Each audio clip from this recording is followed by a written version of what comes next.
다함께 사도신경하심으로 금요일 새벽 예배를 주님 앞에 드리겠습니다. 전능하사 천지를 만드신 하나님 아버지를 내가 믿사오며 그 외아들 우리 주 예수 그리스도를 믿사오니 이는 성령으로 잉태하사 동정녀 마리아에게 나시고 본디오 빌라도에게 고난을 받으사 십자가에 못 박혀 죽으시고 장사한 지 사흘 만에 죽은 자 가운데서 다시 살아나시며 하늘에 오르사 전능하신 하나님 우편에 앉아 계시다가 저리로서 산자와 죽은 자를 심판하러 오시리라. 성령을 믿사오며 거룩한 공회와 성도가 서로 교통하는 것과 죄를 사하여 주시는 것과 몸이 다시 사는 것과 영원히 사는 것을 믿사옵나이다. 아멘. 다 함께 찬송가 452장 내 모든 소원 기도의 제목 함께 찬양하도록 하겠습니다. 내 모든 소원 기도의 제목 예수님 닮기 원함이라. 예수님 형상 나 입기 위해 세상에 보았기 전에 예수님 닮기 내가 원하네. 날 구원하신 예수님을 내 마음속에 지금 고도사 주님의 영상인 지소서. 무한한 사랑 풍성한 긍휼 슬픈 자 위로하시는 주. 길 잃은 죄인 부르는 예수 그 영상 담게 하옵소서. 예수님 닮기 내가 원하네. 날 구원하신 예수님을 내 마음속에 지금 고도사 주님의 영상인 지소서.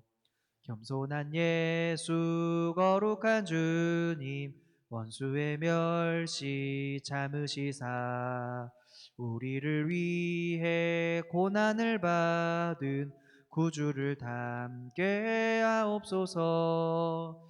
예수님 닮기 내가 원하네. 날 구원하신 예수님을 내 마음속에 지금 고도사 주님의 형상 인치소서. 아멘. 오늘 하나님께서 우리에게 주시는 말씀은 마태복음 24장의 말씀입니다. 신약성경 41쪽에 나와 있는 마태복음 24장의 말씀을 함께 살펴볼 텐데요. 오늘은 1절부터 14절까지의 말씀을 함께 읽어보면서 주님의 말씀 나누도록 하겠습니다. 예수께서 성전에서 나와서 가실 때에 제자들이 성전 건물들을 가리켜 보이려고 나아오니 대답하여 이르시되 너희가 이 모든 것을 보지 못하느냐? 내가 진실로 너희에게 이르노니 돌 하나도 돌 위에 남지 않고 다 무너뜨려지리라. 예수께서 감람산 위에 앉으셨을 때에 제자들이 조용히 와서 이르되 우리에게 이르소서 어느 때에 이런 일이 있겠사오며 또 주의 임하심과 세상 끝에는 무슨 징조가 있사오리이까? 예수께서 대답하여 이르시되 너희가 사람의 미혹을 받지 않도록 주의하라. 많은 사람이 내 이름으로 와서 이르되 나는 그리스도라 하여 많은 사람을 미혹하리라. 난리와 난리 소문을 듣겠으나 너희는 삼가 두려워하지 말라. 이런 일이 있어야 하되 아직 끝은 아니니라. 민족이 민족을 나라가 나라를 대적하여 일어나겠고 곳곳에 기근과 지진이 있으리니 이 모든 것은 재난의 시작이니라. 그때 사람들이 너희를 환란에 넘겨주겠으며 너희를 죽이리니 너희가 내 이름 때문에 모든 민족에게 미움을 받으리라. 그때 많은 사람이 실족하게 되어 서로 잡아주고 서로 미워하겠으며 거짓 선지자가 많이 일어나 많은 사람을 미혹하겠으며 불법이 성함으로 많은 사람의 사랑이 식어지리라. 그러나 끝까지 견디는 자는 구원을 얻으리라. 이 천국 복음이 모든 민족에게 증언되기 위하여 온 세상에 전파되리니 그제야 끝이 오리라. 아멘. 예루살렘이 하나님의 심판을 받게 될 것이다 라는 것을 23장 가운데 먼저 하나님이 계속하여 말씀을 하셨습니다. 특별히 23장 37절 그리고 38절 39절을 보니까 예루살렘의 마지막 심판, 이것을 하나님께서 말씀하신 후에 주님은 구체적으로 그 심판을 과거의 선지자들이 했던 방식으로 다시 한번 선언하시는데요. 특별히 이 제자들은 화려한 이 성전 이 건물을 가리켜서 뭔가를 말하려고 하지만 성전이 예수님께서는 뭐라고 하시죠? 돌 위에 돌 하나도 남지 않도록 무너질 것이다. 이렇게 예언을 하셨습니다. 무너질 것이다 라고 하시면서요. 이 말이 제자들은 마음에 계속 걸렸던 것이에요. 그래서 제자들이 나중에 주님을 찾아갑니다. 주님을 조용히 찾아가서 주님, 그것이 도대체 무슨 뜻입니까? 이렇게 묻는 거죠. 그리고 특별히 이게 어느 때에 이루어질 말씀입니까? 라는 것을 묻게 됩니다. 그리고 이 주님이 다시 임하시게 될 때 바로 이 세상 마지막에는 어떠한 현상이 있습니까? 이것이 제자들에게 상당히 궁금했던 부분이었습니다. 예수님께서는 이 물음에 대해서 마지막 날에 대해서 예수님께서 친절하게 하나씩 하나씩 징조를 이야기해 주시는데 그 징조의 첫 번째는 바로 자칭 그리스도라 하는 거짓 선지자들이 등장하게 된다라는 거예요. 그리스도는 오직 한 분이신데 누군가가 나는 그리스도다라고 하면서 나와서 사람들을 구원하는 것이 아니라 미혹하고 난리와 달리의 소문을 듣게 할 것이다라고 하는 거예요. 그래서 사람들로 하여금 두렵게 만드는 거예요. 이것이 바로 거짓 선지자들이 하는 행동입니다. 사람들의 마음을 흔들어 가짜를 가르치고 또 그것을 미혹해 되면서 거짓으로 점점 가게 만드는 하나님과 점점 멀어지게 만드는 것이 자칭 그리스도라 하는 사람. 우리는 이 시대 그것을 이단이라고 이야기할 수도 있죠. 전쟁과 기근이 또한 지진이 도처에서 일어난다라고 합니다. 그러나 이것은 주님께서도 뭐라고 말씀하시냐면 마지막 날의 끝 장면이 아니다라는 거예요. 이 전쟁과 기근과 지진이 일어나는데 이것은 재난의 시작이다라는 거예요. 얼마나 이 상황을 볼 때 너무나도 마음이 아프지 않습니까? 지금도 전쟁과 기근과 지진이 곳곳에서 일어나는 것을 봅니다. 그런데 이것은 끝이 아니라 시작이다라고 하는 거예요. 또한 박해가 일어난다고 합니다. 주님을 믿는 일에 박해가 일어납니다. 그러나 주님께서 뭐라고 하십니까? 그 모든 것들을 끝까지 견디는 자에게 구원이라고 하는 것이 있을 것이다 라고 주님께서 약속하십니다. 그래서 첫 번째는 우리가 자칭 그리스도라고 하는 자들이 곳곳에서 일어나 그리고 기근과 지진, 전쟁의 도처에서 일어날 것이다. 또한 박해가 일어날 것이다 라는 이러한 점들을 하나님이 첫 번째로 이야기해 주셨어요. 두 번째는 무엇이냐면 하늘의 징조들이 있대요. 하늘의 징조들이 있는데 해가 어두워지고 달이 빛을 잃고 별들이 하늘에서 떨어진다라고 합니다. 이것은 하나님의 영광이 이제 나타내어질 것이며 결국에 이 세상 모든 그들이 사람들이 믿고 따르던 것, 사람들이 우상으로 여기던 것들이 뭐라고 얘기합니까? 어두워진다, 별이 빛을 잃는다라고 합니다. 이것이 주님의 이 다시 오실 때에 징조가 된다라고 하는 거예요. 또한 이 주님을 거절했던 자들, 그 말씀을 받아들이지 않으려고 했던 이 사람들은 그 모습을 보고 통곡할 것이다라고 합니다. 울며 부르짖는다라고 하는 것이죠. 그러나 이 천사들이 택하신 자들은 하늘 이 끝에서 저 끝으로 모으신다라고 하는 거예요. 구원받는 자들을 하나님이 모아 주신다라고 하는 거고 하나님이 은혜를 베푸셔 주실 것이다라고 하는 거예요. 이 마지막 징조를 보면서 우리가 마지막이 가까이 왔구나 이것을 깨달으라는 거예요. 주님은 또한 이 마지막 때를 살아가면서 제자들에게 한 지침을 주십니다. 마지막 때를 준비하라는 거예요. 마지막 때를 주님이 다시 오신다라는 이 임박을 늘 생각하며 살아가야 한다라는 거예요. 특별히 이 24장 말씀 중에서 무화과 나무에 달린 잎 그것을 보게 되면 그 열매가 얼마나 무성하는지 알 수 있다고 합니다. 주님은 그렇게 마지막 날의 징조를 보고 끝이 임할 것이다. 그것을 알라라고 이야기하는 것입니다. 깨달으라라고 하는 거예요. 사람들이 이런 것과 반대적인 성향을 늘 갖고 있기 때문이에요. 무엇이냐면 재난이 닥쳐야 그때서야 사람들은 서두르게 되고 돌아서는 그런 모습들이 생깁니다. 결국에 준비하지 않는 자들 재난을 피하지 못한다라고 하는 거예요. 그것이 어떤 때를 성경은 이야기하고 있냐면 노아의 때와 같다라고 하는 거예요.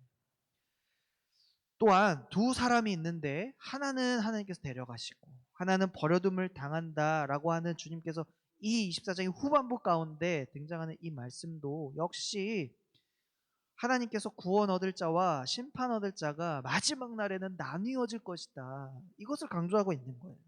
그래서 주님께서 한 가지 지침은 무엇이냐면 늘 깨어 있어라 라고 하는 것을 이 비유로 이야기하신 거예요. 마지막 날에 많은 징조가 있고 또 구원받을 자와 심판받을 자가 나뉘어질 것이다. 그렇기 때문에 너희들은 깨어 있어라 라고 하는 거예요. 주님께서 이어서 말씀하십니다. 충성스러운 종, 바로 이 종은 주님이 언제 올지 모릅니다.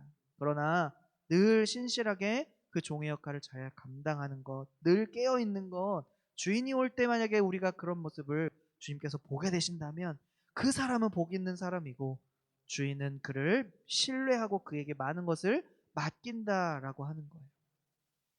제자들에게 하나님이 이러한 종의 모습을 기대하시는 거예요. 저와 여러분에게도 이러한 종의 모습을 기대하고 계시는 겁니다. 재림의 날이 언제 올지 우리는 알 수 없습니다. 복음이 모든 민족에게 전해질 때 그때 주님이 오신다라고 약속하셨지만 그때와 시기는 우리가 정확히 알 수가 없어요. 그래서 우리가 이 땅을 살아가면서 그럼 어떻게 깨어 있어야 할까? 먼저는 우리가 그날을 계산하며 사는 것이 아니라 주님이 언제 오시든 우리가 늘 준비되어 있는 상태로 주님을 맞이할 수 있도록 그렇게 살아가야 한다라는 거예요. 그래서 우리가 많은 고난과 환란이 우리 복음을 전하는 가운데 닥쳐온다 하더라도 우리가 하나님을 의식하는 삶으로 또 하나님이 세상을 바라보는 그러한 마음으로 우리가 그런 마음으로 살아가기를 힘써야 할 것입니다.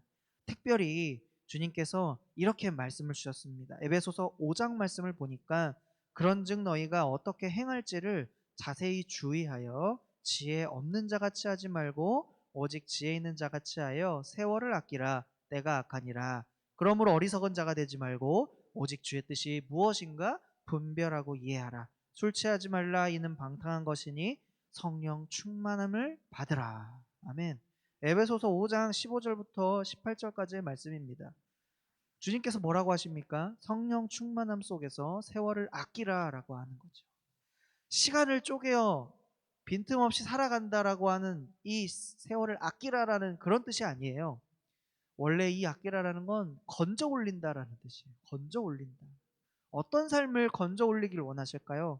당연히 하나님의 뜻이 무엇인지 그리고 자신의 삶을 정확히 주의하여서 살아가는 자에게 하나님은 그런 삶을 건져주신다, 올려주신다라는 거예요. 이 새벽에 여러분들이 나와서 또 영상으로 함께 기도하는 우리의 기도 제목, 그것이 한낱 세상 것을 위한 세상을 사라질 것들에 대한 이 기도 제목만 가지고 있다면 그것 또한 하나님이 건져 올리실 수 없는 것입니다. 우리의 삶의 연수와 상관없이 하나님의 뜻대로 순종하고 살아가는 자들은 그의 인생이 모든 것이 건져 올려주시는 그 하나님의 영광이 있기 때문에 우리가 사라질 것들에 대한 것을 기도하는 것이 아니라 하나님의 뜻을 구하는 기도가 더욱 넘치기를 소망합니다. 그것이 세월을 아끼는 것이고 성령 충만함 속에 거하는 삶입니다. 그리고 우리는 삶의 예배로 살아가야 됩니다. 예배 자리를 사모하고 또 삶도 예배로 살아가야 하는데 어떠한 삶이 예배의 삶인가? 늘 우리는 감사해야 됩니다. 늘 찬양할 수 있어야 합니다. 늘 말씀에 서로 복종하고 또 그리스도를 닮아가는 삶이 있어야 합니다. 그래서 우리가 삶이 예배이고 또 예배가 삶인 그러한 참다운 그리스도인의 삶으로 살아가야 할 줄 믿습니다. 왜냐하면 우리는 주님이 오실 날이 언제인지 알 수 없기 때문에 늘 그날을 기다리는 마음으로 그리스도인으로 살아가야 한다라는 거예요. 그것이 바로 하나님이 기뻐하시고 바라시는 삶의 자세입니다. 예배하는 이 곳에서만 예배 잘 드리는 것이 아니라 그 예배를 통해서 우리의 삶이 이어져야 한다라는 것이에요. 그래서 주님이 언제 오시든지 나의 삶에 또 어떤 고난이 찾아오든지 우리는 신실하게 주의 복음을 증거하며 살겠습니다. 준비된 상태로 살아가겠습니다. 하나님 우리의 세월을 아끼며 주님께서 건져 올려 주십시오. 이렇게 주님의 일을 잘 감당하다가 주님을 맞을 수 있는 은혜를 구하시는 모두가 되시기를 예수님의 이름으로 간절히 축복합니다. 다음의 기도 제목을 가지고 이 시간 합심하여 기도할 텐데요. 첫 번째는 이것입니다. 세월을 아끼며 성령을 늘 구하는 삶이 될 수 있도록. 두 번째는 이 시대를 우리가 복음으로 분별하며 살아갈 수 있도록. 세 번째는 고난 중입니다. 그럼에도 불구하고 우리가 순종함으로 믿음의 길을 걸어갈 수 있도록. 그리고 나라와 민족을 위해서 기도하시기 바랍니다. 마지막으로 개인의 기도 제목을 위해서 함께 기도하실 때 담임 목사님 그리고 말씀 사역자들을 위하여 특별하게 더 기도해 주시기 바랍니다. 이 시간을 합심하여 기도 제목 가지고 기도하겠습니다. 하나님 감사합니다. 하나님 우리가 세월을 아끼고 주님께서 건져 올려주시는 그 하나님의 놀라운 성령 충만한 삶이 우리 가운데 먼저 임하기를 소망합니다. 그리하여 하나님 아버지 이 시대를 복음으로 가득 채우고 우리의 삶도 복음으로 가득 채워서 하나님 주의 말씀 가지고 세상을 분별하며 살아갈 수 있도록 우리에게 하나님 세월을 아끼는 능력을 더하여 주시옵소서. 하나님 고난 중입니다. 이 시간 가운데도 순종의 길을 걸어가는 자들, 믿음의 길을 걸어가는 자들이 있습니다. 하나님 붙잡아 주시고 그들이 기도하는 나라와 민족을 위해 기도하는 이 모든 기도 제목이 응답될 수 있도록 인도하여 주시고 주님의 때에 마지막 때에 잘 준비하여 주님의 은혜로 기쁨으로 잘 맞이할 수 있는 우리의 삶이 되도록 인도하여 주시옵소서. 하나님 우리의 모든 삶을 주님께 맡기며 주님과 함께 가기를 소망합니다. 하나님 마지막 시대에 주님과 함께 동행하는 것이 가장 큰 은혜이고 축복임을 기억하며 하나님 예배가 삶이 되고 삶이 예배가 되는 우리의 모든 하나님을 향한 뜻이 될 수 있도록 도와주옵소서.